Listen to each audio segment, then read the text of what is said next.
오늘 함께 나눌 말씀은 예레미야 15장인데 먼저 1절에서 9절 말씀 봉독하겠습니다. 여호와께서 내게 이르시되 모세와 사무엘이 내 앞에서 달지라도 내 마음이 이 백성을 향할 수 없나니 그들을 내 앞에서 쫓아내보내라. 그들이 만일 내게 말하기를 우리가 어디로 나아가리요 하거든 너는 그들에게 이르기를 여호와께서 이와 같이 말씀하시니라. 죽을 자는 죽음으로 나아가고 칼을 받을 자는 칼로 나아가고 기근을 당할 자는 기근으로 나아가고 포로될 자는 포로됨으로 나아갈지니라 하셨다 하라. 여호와의 말씀이니라. 내가 그들을 네 가지로 벌하리니 곧 죽이는 칼과 찢는 개와 삼켜 멸하는 공중의 새와 땅의 짐승으로 할 것이며 유다 왕 히스기야의 아들 므낫세가 예루살렘에 행한 것으로 말미암아 내가 그들을 세계 여러 민족 가운데에 흩으리라. 예루살렘아 너를 불쌍히 할 자 누구며 너를 외울 자 누구며 돌이켜 네 평안을 물을 자 누구냐. 여호와께서 이르시되 네가 나를 버렸고 내게서 물러갔으므로 내게로 내 손을 펴서 너를 멸하였느니 이는 내가 뜻을 돌이키기에 지쳤음이로다. 내가 그들을 그 땅의 모든 여러 성문에서 피로 까불러 그 자식을 끊어서 내 백성을 멸하였나니 이는 그들이 자기들의 길에서 돌이키지 아니하였습니다. 그들의 가부가 내 앞에 바다 모래보다 더 많아졌느니라. 내가 대낮에 파멸시킬 자를 그들에게로 데려다가 그들과 청년들의 어미를 쳐서 놀람과 두려움을 그들에게 갑자기 닥치게 하였으며 일곱은 낳은 여인에게는 쇠약하여 기절하게 하며 아직도 대낮에 그의 해가 떨어져서 그에게 수치와 근심을 당하게 하였느니라. 그 남은 자는 그들의 대적에 칼에 붙이리라. 여호와의 말씀이니라. 1절에 보면 모세와 사무엘이 내 앞에 섰다 할지라도 내 마음은 이 백성을 향할 수 없나니 그들을 내 앞에서 쫓아내보리라. 내보내라 이렇게 말씀하고 있는데 무슨 뜻일까? 우리가 잘 아는 대로 모세는 애굽 땅에서 430년 동안 종살이하던 하비르들을 이끌어내서 시내산에서 하나님과 세상을 구원할 구원 공동체로 계약을 맺게 한 하나님의 사람입니다. 더 나아가 거룩한 나라를 세울 법과 제도와 조직을 만들고 그것을 실현할 수 있도록 40년 동안 광야에서 출애굽 백성들을 훈련시키고 교육시킨 자입니다. 이스라엘 백성들은 모세가 2년 동안 모압 평지에서 백성들에게 선포한 말씀인 신명기를 가지고 가나안 땅에 들어가서 실천하는 삶을 살았는데 그 시대를 우리 이제 사사기다 이렇게 부르고 있습니다. 그다음에 사무엘은 누구냐? 기약을 갱신한 자입니다. 여호수아서에 보면 가나안 땅에 들어가서 땅을 분배하는 일을 마치고 세겜에서 여호수아가 기약을 갱신하는 말씀이 기록이 되어 있는데 여호수아 24장입니다. 그러므로 이제는 여호와를 경외하며 온전함과 진실함으로 그를 섬기라. 너희의 조상들이 강저쪽 애굽에서 섬기던 신들을 치워버리고 여호와만 섬기라. 만일 여호와를 섬기는 것이 너에게 좋지 않게 보이거든 너희 조상들이 강저쪽에서 섬기던 신들이든지 또는 너희가 거주하는 땅에 있는 아모리 족속의 신들이든지 너희가 섬길 자를 오늘 택하라. 오직 나와 내 집은 여호와를 섬기겠노라 하니 백성이 대답하여 이르되 우리가 결단코 여호와를 버리고 다른 신들을 섬기기를 하지 아니하오리니 이는 우리 하나님 여호와께서 친히 우리와 우리 주상들을 인도하여 애굽 땅 종되었던 집에서 올라오게 하시고 우리 목전에서 그 큰 이적들을 행하시고 우리가 행한 모든 길과 우리가 지나온 모든 백성 중에서 우리를 보호하셨음이며 여호와께서 또 모든 백성과 이 땅에 거주하던 아모리 족속을 우리 앞에서 쫓아내렸음이라. 그러므로 우리도 여호와를 섬기리니 그는 우리의 하나님이시미니이다 하니라. 아멘.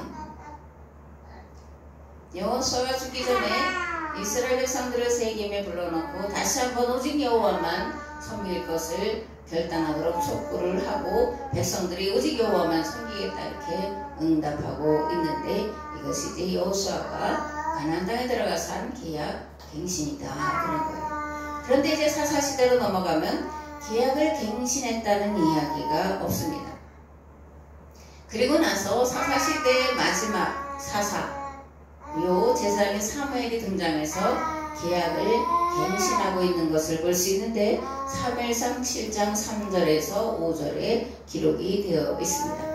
사무엘이 이스라엘 온 족속에게 말하 이르되 만일 너희가 전심으로 여호와께 돌아오려거든 이방 신들과 아스다롯을 너희 중에서 제거하고 너희 마음을 여호와께로 향하여 그만을 섬기라. 그리하면 너희를 블레셋 사람의 손에서 건져내시리라. 이에 이스라엘 자손이 바알들과 아스타롯을 제거하고 여호와만 섬기니라. 사무엘이 이르되 온 이스라엘은 미스바로 모이라. 내가 너희를 위하여 여호와께 기도하리라 하며 그들이 미스바에 모여 무릎 위로 여호와 앞에 묻고 그날 종일 금식하고 거기에서 이르되 우리가 여호와께 범죄하였나이다 하니라. 사무엘이 미스바에서 이스라엘 자손을 다스리니라. 아멘. 사무엘이 이스라엘 백성과 함께 계약을 갱신한 내용이 뭐냐? 이방신과 아스다롯을 제거하라는 겁니다. 둘째로 오직 여호와께로만 돌아오라는 거예요. 그래서 오직 여호와만 섬기라. 이것이 사무엘이 계약을 갱신한 내용인 것을 알 수가 있습니다. 미스바 성에 이런 넓이가 많이 이제 들어봤는데 미스바는 블레셋과 전쟁하기에 유리한 지역입니다. 그래서 사무엘은 이스라엘 백성들을 미스바로 모이라고 했습니다. 미스바의 백성들을 모아서 제단을 쌓았는데 거기에 제단 내 제물이 아니라 물을 붓습니다. 그리고 백성들은 종일 금식하고 회개를 합니다. 그러니까 이걸 보면 제사를 지내는 목적이 아니라 계약을 갱신하고 있는 의식이라는 것을 우리가 알 수가 있습니다. 사무엘을 통해서 미스바에서 계약을 갱신했을 때 어떤 일이 벌어졌냐? 블레셋이 쳐들어왔습니다. 계약을 갱신하고 하나님만 섬기기로 약속하면 편안하고 안전할 것 같은데 그게 아니라 뭐예요? 블레셋이 쳐들어왔고 이스라엘 백성들은 두려움에 사로잡히게 되었습니다. 위기의식. 근데 위기의식이 불러온 거 뭐냐? 이스라엘을 통합시키는 결과를 가져왔다라는 거예요. 전화 위복이 되었다라는 겁니다. 사무엘은 이스라엘 백성들과 함께 블레셋과 싸우고 이기게 됩니다. 사무엘은 이스라엘에 살아있는 법궤요 살아있는 하나님의 말씀이었다라는 겁니다. 아멘. 이스라엘이 블레셋을 이길 수 있었던 것은 계약갱신 때문이고 이 계약갱신 때문에 거룩한 전쟁 수행이 가능하게 되었다라는 겁니다. 계약갱신 뭐냐? 하나님과 맺은 계약법대로 살아갈 것을 결단하는 겁니다. 신앙과 삶을 근본적으로 개혁하는 거예요. 내 문제에만 관심을 가지고 살아가는 것이 아니라 주변과 이웃을 생각하며 사는 것입니다. 생각만 하는 것이 아니라 그들을 돕고 세우는 일을 실제로 하는 것. 이것이 계약갱신이다. 그러는 거예요. 아멘. 사무엘상 7장 7절 14절 말씀을 보겠습니다. 이스라엘 자손이 미스바에 모였다 함을 블레셋 사람들이 듣고 그들의 방백들이 이스라엘을 치러 올라온지라. 이스라엘 자손들이 듣고 블레셋 사람들을 두려워하여 이스라엘 자손이 사무엘에게 이르되 당신은 우리를 위하여 우리 하나님 여호와께 쉬지 말고 부르짖어 우리를 블레셋 사람들의 손에서 구원하시게 하소서 하니 사무엘이 젖 먹는 어린 양 하나를 가져다가 온전한 번제를 여호와께 드리고 이스라엘을 위하여 여호와께 부르짖으며 여호와께서 응답하셨더라. 사무엘이 번제를 드릴 때 블레셋 사람이 이스라엘과 싸우려고 가까이 오매 그 날에 여호와께서 블레셋 사람에게 큰 우레를 벌하여 그들을 어지럽게 하시니 그들이 이스라엘 앞에서 패한지라. 이스라엘 사람들이 미스바에서 나가서 블레셋 사람들을 추격하여 벳갈 이르기까지 쳤더라. 사무엘이 돌을 취하여 미스바와 센 사이에 세워 이르되 여호와께서 여기까지 우리를 도우셨다고 그 이름을 에베네셀이라 하니라. 이에 블레셋 사람들이 굴복하여 다시는 이스라엘 지역 안에 들어오지 못하였으며 여호와의 손이 사무엘이 사는 날 동안에 블레셋 사람을 막으심에 블레셋 사람들이 이스라엘에게서 빼앗았던 성읍이 에그론부터 가드까지 이스라엘에게 회복되니 이스라엘이 그 사방 지역을 블레셋 사람들의 손에서 도로 찾았고 또 이스라엘과 아모리 사람 사이에 평화가 있었더라. 아멘. 거룩한 전쟁을 수행했다 이렇게 말씀드렸는데 거룩한 전쟁은 이길 수 없는 전쟁에 하나님께서 개입하셔서 이기게 하시는 전쟁을 말합니다. 여기 보니까 하나님께서 큰 우레를 발하셔서 그들을 두렵게 하고 어지럽게 해서 이스라엘 앞에서 패하게 했다. 그래서 하나님께서 여기까지 인도하셨다. 그렇게 그것을 에베네셀이라 이렇게 이름을 지었다라는 겁니다. 그리고 사무엘이 사는 날 동안에 블레셋 사람들이 다시는 이스라엘을 침략하지 못했다. 그래서 이스라엘 사람과 아모리 사이에 평화가 있었고 블레셋 사람과도 평화가 있었다. 이렇게 말씀을 하고 있습니다. 아멘. 사무엘은 새로운 나라를 건설하기 위한 계획을 세웠는데 먼저는 가나안 7부족을 이스라엘화 하는 것이고 그 다음 계획은 주변 나라들을 이스라엘화 하려는 거였어요. 이스라엘화 한다라는 것이 뭐냐? 이스라엘 백성들처럼 살게 한다라는 거예요.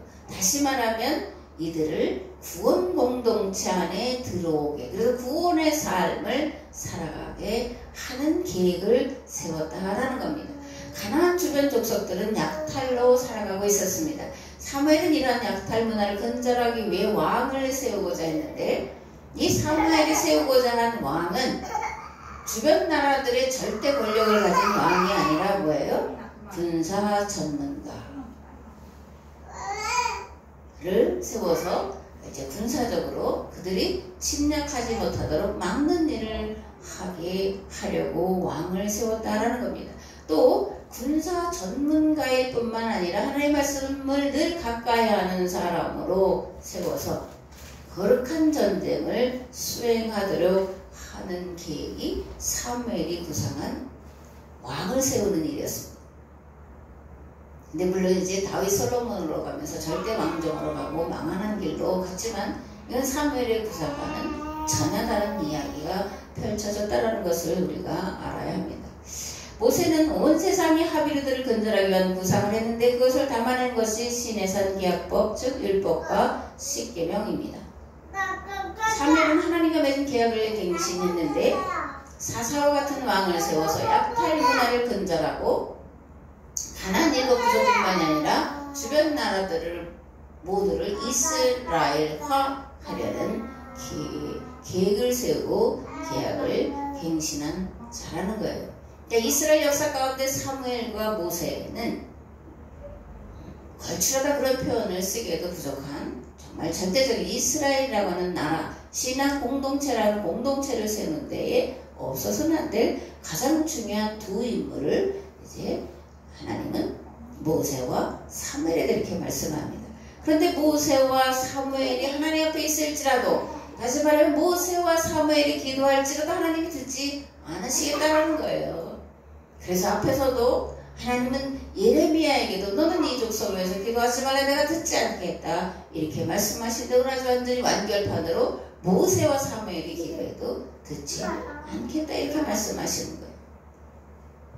그러면서 이스라엘 백성들이 와서 우리가 어디로 가야 합니까? 묻는다면 살 길을 알려주는 것이 아니라 심판하시겠다고 선포하라 이렇게 말씀을 하고 있습니다. 죽을 자는 죽음으로 나아가고 칼을 받을 자는 칼로 나아가고 기근을 당할 자는 기근으로 나아가고 포로될 자는 포로됨으로 나아가라 이렇게 이제 예레미야가 말씀을 선포합니다.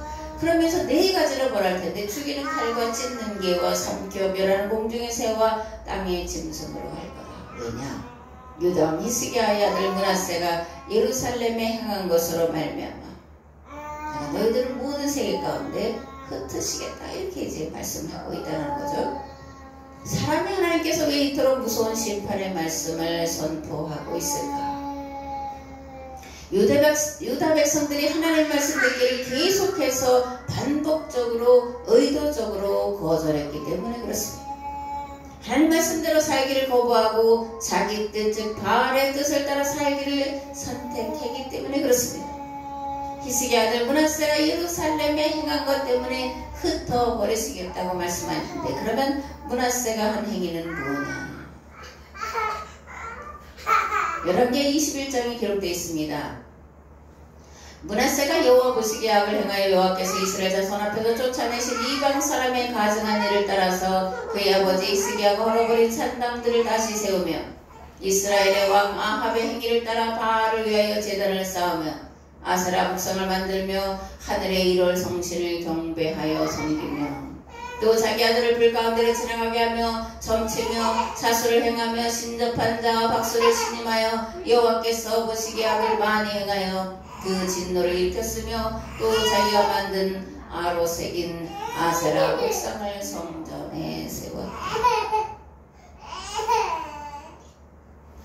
므낫세는 하나님을 섬기는 것이 아니라 바알과 아세라와 일월 성신과 그런 신들을 섬기는 데에 열중을 했다라는 거예요. 하나님의 성전이라고 하는 것에다가 아세라 옥상을 세워서 섬겼다라는 겁니다. 그러나 이 일은 므낫세가 행한 것이 아니에요. 역대 이스라엘 열왕들이 행한 일들입니다. 그리고 므낫세 시대에 와서 그 악이 절정에 다다른 것이고 더 이상 그래서 돌이킬 수 없을 지경이 됐기 때문에 기도하지 말아라 내가 뜻을 돌이키기 지쳤다 이렇게 말씀을 하고 있는 겁니다. 하나님 그러니까 그동안 예언자들이 하나님 앞에 나가서 목숨 걸고 울며 기도할 때마다 심판을 유예하셨다라는 것을 말씀을 하고 있는 거예요. 그런데 이제는 내가 심판을 유예한 뜻을 돌이키기 지쳤다라는 겁니다. 물구필반이에요. 죄가 가득 차면 반드시 심판이 임한다라는 것을 말씀을 하고 있습니다. 아멘. 10절에서 21절 말씀 봉독하겠습니다. 내게 재앙이로다 나의 어머니여 여호와께서 나를 온 세계에 다투는 자와 싸우는 자를 만날 자로 낳으셨도다. 내가 구워주지 아니하였고 사람이 내게 구이지도 아니하였건만은 다 나를 저주하는도다. 여호와께서 이르시되 내가 진실로 너를 강하게 할 것이요 너에게 복을 받게 할 것이며 내가 진실로 네 원수로 재앙과 환난의 때에 네게 간구하게 하리라. 누가 능히 곧 북방의 철과 노을 꺾으리요 그러나 네 모든 죄로 말미암아 네 국경 안의 모든 재산과 보물로 값없이 탈취를 당하게 할 것이며 네 원수와 함께 네가 알지 못하는 땅에 이르게 하리니 이는 나의 진노의 맹렬한 불이 너희를 사르리 함이라. 여호와 주께서 하시오니 원하건대 주는 나를 기억하시고 돌아보사 나를 박해하는 자에게 보복하시고 주의 오래 참으심으로 말미암아 나를 멸망하지 아니하게 하옵시며 주를 위하여 내가 부끄러움 당하는 줄을 아시옵소서. 만군의 하나님 여호와시여 나는 주의 이름으로 일컬음을 받는 자라. 내가 주의 말씀을 얻어먹었사오니 주의 말씀은 내게 기쁨과 내 마음의 즐거움이오나 내가 기뻐하는 자의 모임 가운데 앉지 아니하며 즐거워하지도 아니하고 주의 손에 붙들려 홀로 앉았사오니 이는 주께서 분노로 내게 채우셨음이니이다. 나의 고통이 계속하며 상처가 중하여 낫지 아니하면 어찌 됨이니까 주께서는 내게 대하여 물이 말라서 속이는 시내 같으리까. 여호와께서 이와같이 말씀하시되 네가 만일 돌아오면 내가 너를 다시 이끌어 내 앞에 세울 것이며 네가 만일 헛된 것을 버리고 귀한 것을 말한다면 너는 나의 입이 될 것이라. 그들은 내게로 돌아오려니와 너는 그들에게로 돌아가지 말지니라. 내가 너로 이 백성 앞에 견고한 노송벽에 두게 하리니 그들이 너를 질지라도 이기지 못할 것은 내가 너와 함께하여 너를 구하여 건짐이라. 여호와의 말씀이니라. 내가 너를 악한 자의 손에서 건지며 무서운 자의 손에서 구원하리라. 아멘. 에레미야의 장탄식이 기록되어 있습니다. 10절에 보면 어머니 왜 저를 낳으셨습니까? 모든 사람이 나를 다 싫어하고 모든 사람들이 나를 저주합니다. 왜 이런 삶을 살아가도록 나를 낳으셨습니까? 이렇게 탄식을 하고 있습니다. 하나님을 향하여는 이렇게 항변합니다. 왜 나를 속이는 자 같으십니까? 내가 주를 위하여 부끄러움 당하는 줄을 좀 아십시오. 왜 이스라엘 백성들에 대한 분노를 나에게 채우십니까? 그러면서도 이렇게 말합니다. 홀로 주의 손에 붙들려 있습니다. 이는 마치 엘리야가 다 바알의 길로 가고 나만 남았는데 내 생명조차 찾아 죽이려고 합니다라고 말하는 것과 같은데 이는 그 시대의 아픔을 끌어안고 살아가는 예언자들의 마음 상태가 모두 나만 남았다라는 생각을 하며 살았다는 것을 보여주고 있지 않나 그렇게 생각을 합니다. 예레미야가 하나님께 요청합니다. 주는 나를 기억하시며 돌아보사 나를 박해하는 자에게 보복하시고 주의 오래 참으심으로 말미암아 나로 멸망하지 아니하게 하시며 주를 위하여 내가 부끄러움 당하는 줄을 아시옵소서. 에레미야에 대해 하나님께서 말씀하십니다. 네가 만일 돌아오면 내가 너를 다시 이끌어 내 앞에 세울 것이며 너는 나의 입이 될 것이라. 내가 너를 악한 자의 손에서 건지며 무서운 자의 손에서 구원하리라. 예언자들은 하나님의 입이었습니다. 하나님의 대언자였다라는 거예요. 그렇게 하나님은 그들이 한 말 그대로, 말한 그대로 실행을 하셨습니다. 예언자들의 마음과 생각과 말은 곧 하나님의 마음과 생각과 말씀이었기 때문이에요. 예레미야 13장에 이렇게 되어 있습니다. 여호와께서 이와같이 내게 이르시되 너는 가서 배의 띠를 사서 네 허리에 띠고 물에 적시지 말라 하시기로 내가 여호와의 말씀대로 띠를 사서 내 허리에 띠니라. 여호와의 말씀이 다시 내게 임하여 이르시되 너는 사서 네 허리에 띈 띠를 가지고 일어나 유브라데로 가서 거기서 그것을 바위 틈에 감추라시기로 내가 여호와께서 내게 명령하신 대로 가서 그것을 유브라데 물가에 감추니라. 여러 날 후에 여호와께서 내게 이르시되 일어나 유브라데로 가서 내가 내게 명령하여 거기 감추게 한 띠를 가져오라 하시기로 내가 유브라데로 가서 그 감추었던 곳을 파고 띠를 가져오니 띠가 썩어서 쓸 수 없게 되었더라. 여호와의 말씀이 내게 임하니라. 이르시되 여호와께서 이와같이 말씀하시니라. 내가 유다의 교만과 예루살렘의 큰 교만을 이같이 썩게 하리라. 이 악한 백성이 내 말 듣기를 거절하라 하고 그 마음에 완악한 대로 행하며 다른 신들을 따라 그들을 섬기며 그에게 절하니 그들이 이 띠가 쓸 수 없음 같이 되리라. 여호와의 말씀이니라. 이제 띠가 사람의 허리에 속한 같이 내가 이스라엘 온 집과 유다 온 집으로 내게 속하게 하여 그들로 내 백성이 되게 하며 내 이름과 명예와 영광이 되게 하려 하였으나 그들이 듣지 아니하였느니라. 그러므로 너는 이 말로 그들에게 이르기를 이스라엘 하나님 여호와의 말씀에 모든 가족 부대가 포도주로 차리라 하셨다라. 그리하면 그들이 내게 이르기를 모든 가족 부대가 포도주로 찰 줄을 우리가 어찌 알지 못하리요 하리니 너는 다시 그들에게 이르기를 여호와의 말씀에 보라 내가 이 땅의 모든 주민과 다윗의 왕이 앉은 왕들과 제사장들과 선지자들과 예루살렘 모든 주민으로 잔뜩 취하게 하고 또 그들로 피차 충돌하여 상하게 하되 부자 사이에도 그렇게 할 것이라. 내가 그들을 불쌍히 여기지 아니하며 사랑하지 아니하며 아끼지 아니하며 멸하리라 하셨다라. 여호와의 말씀이니라. 너희는 들을지어다 귀를 기울일지어다 교만하지 말지어다. 여호와께서 말씀하셨습니다. 그가 어둠을 일으키시기 전 너희 발이 어두운 산에 거치기 전 너희 바라는 빛이 사망의 그늘로 변하여 침침한 어둠이 되게 하시기 전에 너희 하나님 여호와께 영광을 돌리라. 유다와 예루살렘의 교만으로 말미암아 띠가 썩은 것처럼 그래서 쓸모없게 된 것처럼 유다와 예루살렘이 쓸모없게 되고 말았다. 그렇게 말씀합니다. 당시 예루살렘에서 유브라데강까지 가는 거리는 약 3개월 정도가 소요되는 거리였습니다. 그리고 평탄한 길이 아니라 강도의 위협이 도사리고 있었고 아말렉 족속들이 지치면서 약탈을 일삼았습니다. 그럼에도 불구하고 하나님의 말씀에 붙잡히고 유다 백성들을 지극히 사랑한 예레미야는 그 길을 갔고 또 갔습니다. 다 썩어 문드러진 허리띠를 가지고 돌아와 유다 백성들에게 이제라도 돌이키지 않으면 이 썩은 띠처럼 될 것이다 라고 말씀을 선포했습니다. 하나님의 사람의 삶은 결코 편안하거나 안락한 것이 아닙니다.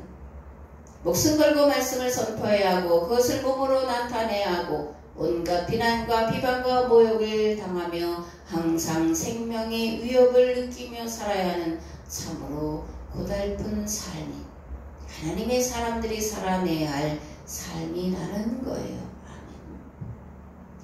문제는 오늘 예레미야와 같은 하나님의 사람이 있느냐라는 겁니다.